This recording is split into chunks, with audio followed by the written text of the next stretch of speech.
Ladies and gentlemen, welcome to Locked On Seminoles. I'm your host, Max, and tonight you have the privilege of having a full house. We've got Drake to my right, we've got Dave down there, and we're excited to bring you an awesome show. If it's your first time here, welcome. We hope that we get to know you, you get to know us, just like some of y'all that's your 100th time here. If you're one of those people, welcome back, and thank you for helping us break more records.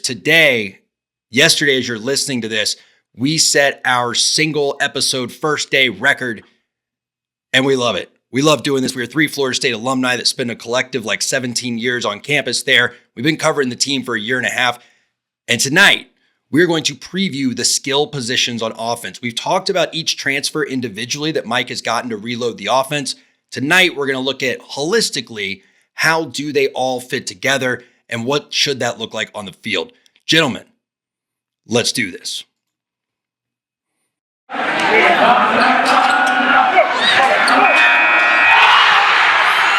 You are Locked On Seminoles, your daily podcast on the Florida State Seminoles, part of the Locked On Podcast Network. Your team every day.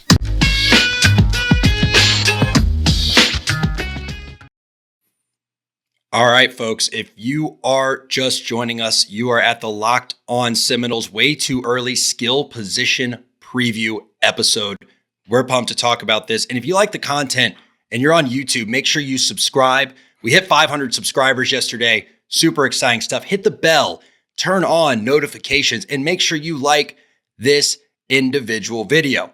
All the things that let us keep doing what we do so you can keep listening like you do. If you're on the podcast, you know what to do. 5-star review. Make sure you're following us so we pop to the top of your queue every Monday through Friday when we drop a new episode.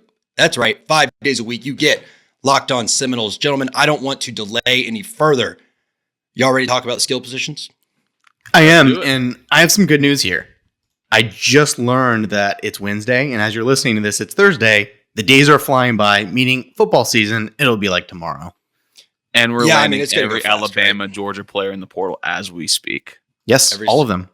Every single one. Yeah. Folks, if you like to go on Twitter and type eyeballs into your and send those out just to screw with people, you have my respect. I like the trolling. I like the pettiness.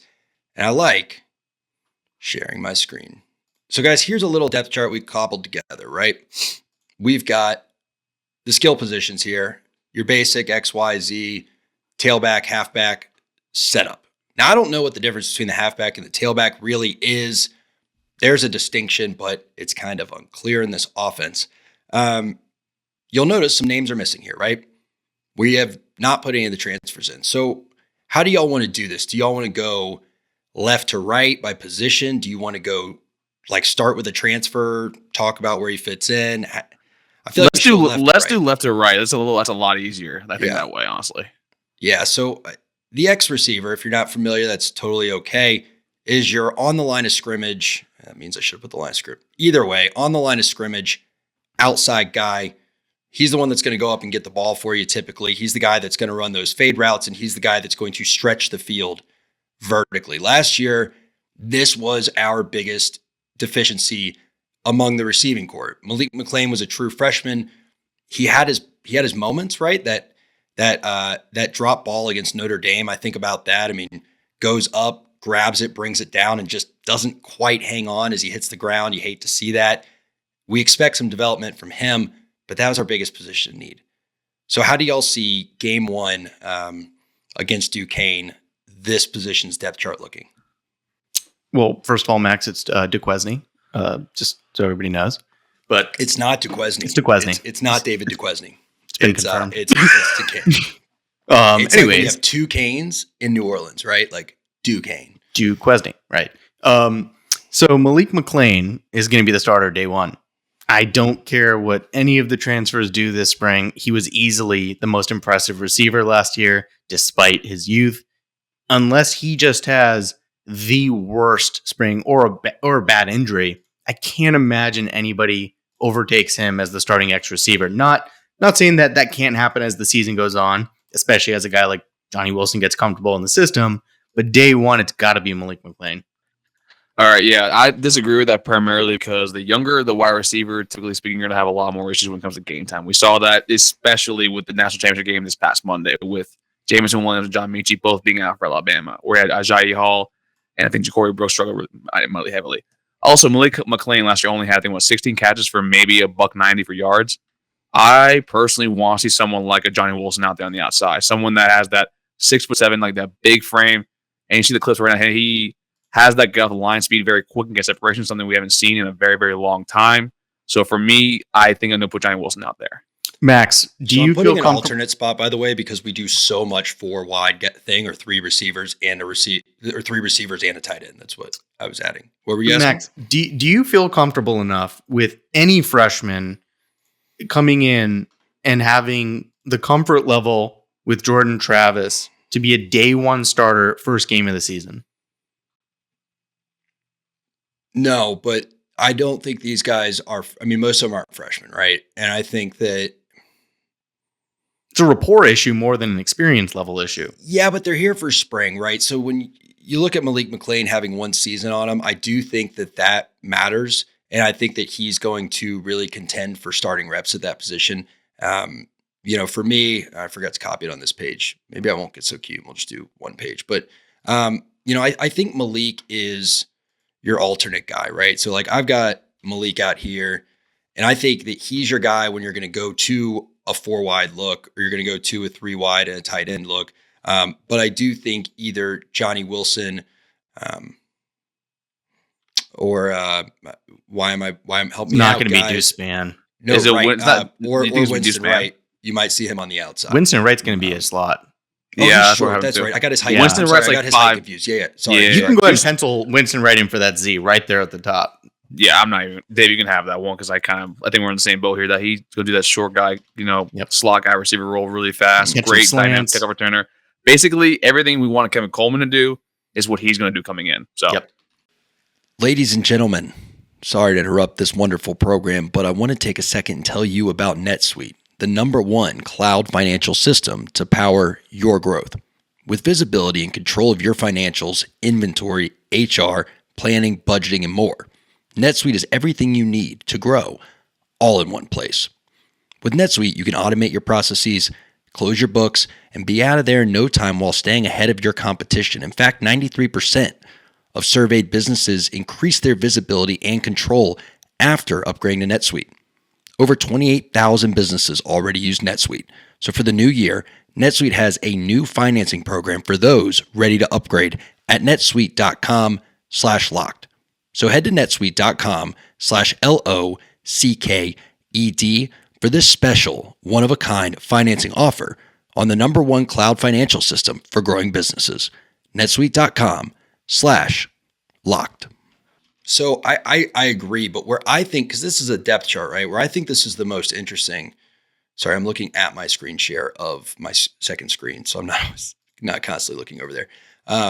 Where I see this being interesting is who's #2 here, because you have a couple guys, right? You got Mycah Pittman there, who is a bit of a gadgety guy. He's been described as a more well-rounded and slightly larger Ja'Kai Douglas. Now, you also have Josh Burrell, who got hurt last year, but kind of fits into the frame of a good Z receiver when you have a tall guy on the outside. He squats 550 pounds. These guys get asked to do a lot of run blocking. You also have Ontario Wilson, who has let you down significantly, but has also shown up sometimes when it matters. And you can't, as much as I know we want to, just toss that experience out, right? Who you guys put in #2 here? Like if Wright goes down, or if Wright needs to be spelled and needs a break, who's your next go-to guy at that slot spot? that's hard. I completely forgot about Mycah Pittman. I'll say who it's not. And Josh Burrell too, right? I'll say who it's not. It's not Josh Burrell. He's 6'2", 225. That does not spell Z. I mean, if anything, he's got to be on the outside. He's too big. Yeah, but we said that about. And there's a lot of rumors too that he might be going over to the tight end spot too. Actually, Josh Burrell, because he's a little bit thicker on the outside. No. Like I remember last year specifically, there's a lot of talk about him gaining that sort of size, and then he had the injury. That's why he's not like last year. Kelvin, He's not Kelvin, but he's a strong, fast dude. I mean, he's thick for run block. That's true. The kid is thick, man. But I mean, I think Mycah Pittman's a good spot there. I wouldn't be surprised if we still see Keyshawn Helton do the same thing, on third down spots. Because remember, at the end of the year, he was the go-to guy for long third down conversion. So maybe it's between. I think Keyshawn personally is my pick for that because I'd rather see Ontario Wilson on the outside and just running streak routes like a Mike Wallace that we saw a lot. So for me, like I would go probably Keyshawn Helton. So you're kind of putting Pittman at the third string there, or what? Do you think he's like your first alternate over Malik? Like where does Pittman fit into this offense then? Because this is what we talk about with name syndrome, right? We do this every offseason where it's so easy to say this guy will contribute, like especially with recruits. And then you start to look at the depth chart, and I'm not saying you're wrong. I think you're right. And it's like, oh yeah, like we did just bring in 4 receivers to an already kind of crowded room. Like where does Pittman fit in? Well, I'll say this. It's funny you say a crowded room because 2 of us are lawyers, and there's too many lawyers in Florida. This is kind of a saying in the community, but there's always room for a good one, right? The receiver. Are we sure about that, though? Yes, I'm sure about that. There were too many receivers. There was not enough good receivers. It's weird because I wanted all the receivers replaced, but now that I look at it on paper, it's like I don't want that much total inexperience with Jordan Travis and the offensive system. Like I got to have Keyshawn worked in there somewhere, as much as I may be disappointed with his career at Florida State. So I think he's got to be my number 2 there. Yeah. I mean, I think that's a very valid point. And it's also what we talked about last year. We were seeing culture turnover. Now, let me make something abundantly clear. Mike Norvell does not have time to turn this culture around anymore. Like, it's got to be humming the minute they put pads on this year. Yep. I think he's gotten it to that point. But you know how you lose that really quickly? You bench a kid who worked his ass off for you to come back from a messed up knee, played his ass off for you for a full year, bought into the culture, bought into the program, stuck with the team, and then you bench him because you brought in 4 shiny new toys. Now, this is also football. This is Florida State. Like, if there's great players that have come through here that never saw the field in a starting capacity. So, it's a balance there, right? So I think, Keyshawn at that number 2 spot, I agree with y'all. It's just cool to do this exercise and see, okay, how deep has the receiver room gotten? But I'm not counting out Burrell because I want to push back a bit on the size comment. We used to think cornerbacks had to be under 5'8" or under 5'9" at most, right? And then now you got guys like Jalen Ramsey who people are like, man, if only he were 6'3" instead of 6'1", And we're starting to see taller guys who like to hit getting on the defensive side of the ball.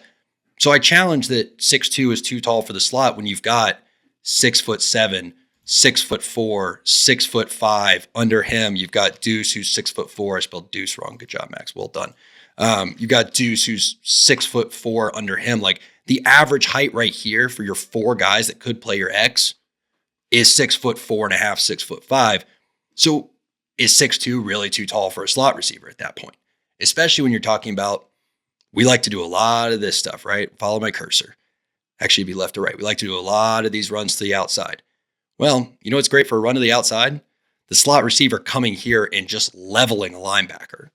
6'2", 220-pound guy is going to be pretty well suited to do that. So I see what y'all are saying, but I think Burrell's still in the mix there to see some very significant playing. Oh, I'm not saying he's not. Just you also got to remember that he has severe lower leg injury, so we have no idea what the speed is going to be for that. And I'd rather, if you gave me those options of people that I know have that sort of quickness in the slot, which you want, I'm going to go with those 2 over him personally. And to me, he's someone that I'd rather see him at the Cam McDonald, maybe at the Y. That actually would be a better software in my personal opinion. Because also, like you were saying, we run a lot of, other wide receivers being at like 4 total. So to me, I think at the Y would be best spot for him. What's up, Seminole fans? It's your host, Max, here to tell you about an incredible app that all of you that buy gas need to know about. Get Upside. People that are using Get Upside are making up to 25 cents in cash back every time they put a single gallon of gas in their car every time they fill up. Just download the free Get Upside app in the App Store or Google Play Store right now using promo code SCORE and get a bonus 25 cents per gallon on your first fill up. That's right. The first time you go in the Get Upside app and it tells you what gas station to go to, you go to that gas station and you fill up. You will get 50 cents cash back per gallon and 25 cents every gallon after that when you keep using the Get Upside app. So don't pay full price at the pump anymore. Get cash back using Get Upside. Promo code SCORE. That's Get Upside from the App Store, Google Play Store, promo code SCORE.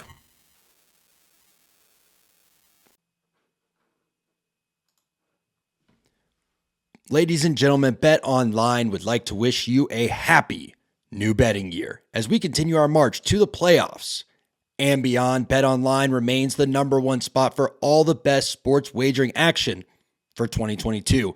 New year, new updated desktop and mobile interfaces to sign up today and receive your 50% welcome bonus on your first deposit. Throw down 100, they'll give you 50. Throw down 200, they'll give you another 100. It's free money, folks, when you use promo code Locked On.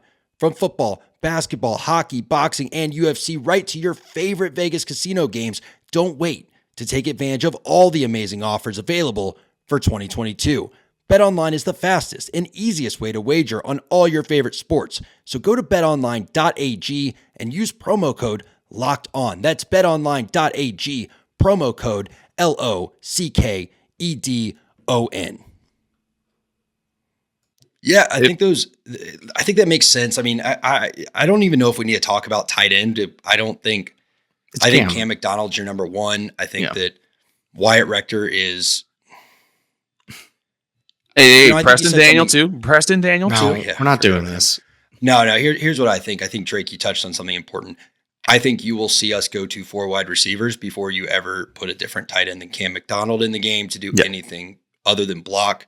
Unless it's some crazy gadget like UNC 2020 where Mike knows that they're not scouting Preston Daniel. So he puts him out there and lets him get free. Where I'm interested is this area, right? I imagine Treshaun Ward's your number one.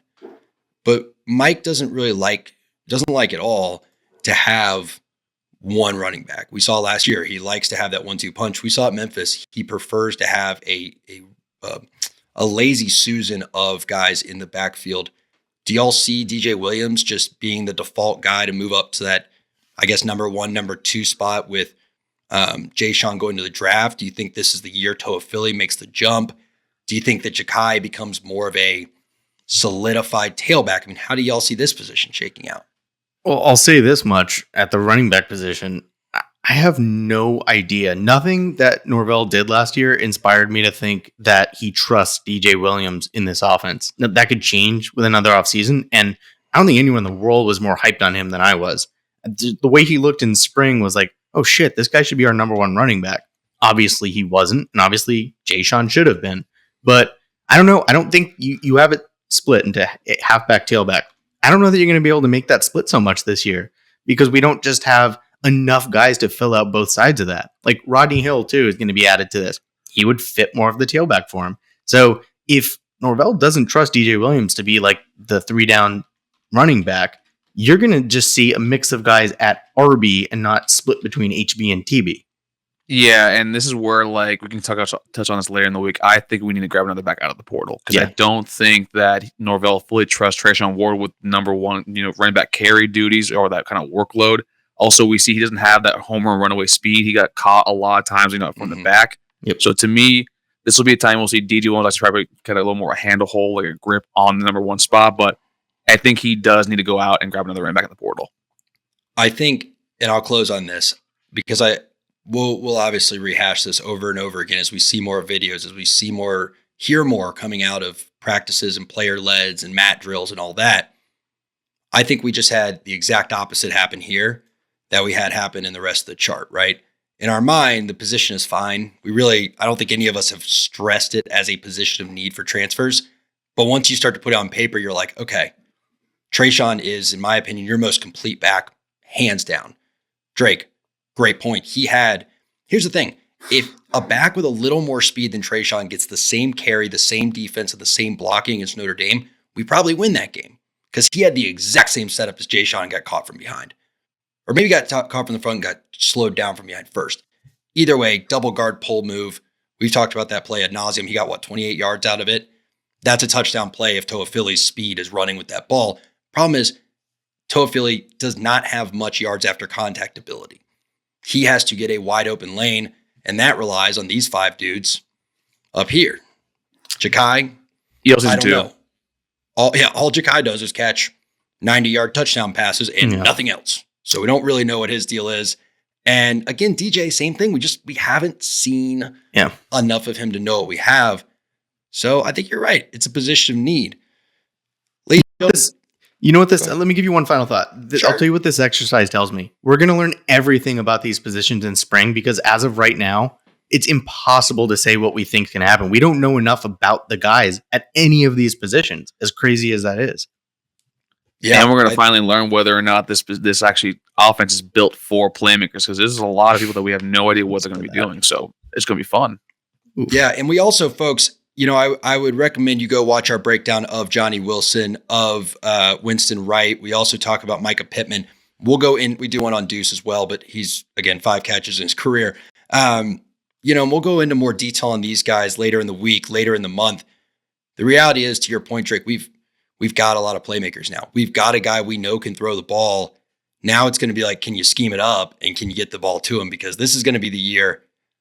Yeah, elite lies, but also no excuses, full expectations. Like I think this year we talked about yesterday, Mike goes into this season with the full weight of Florida State University level expectations on his shoulders. You got to win 8 games. You got to get at least second in the Atlantic.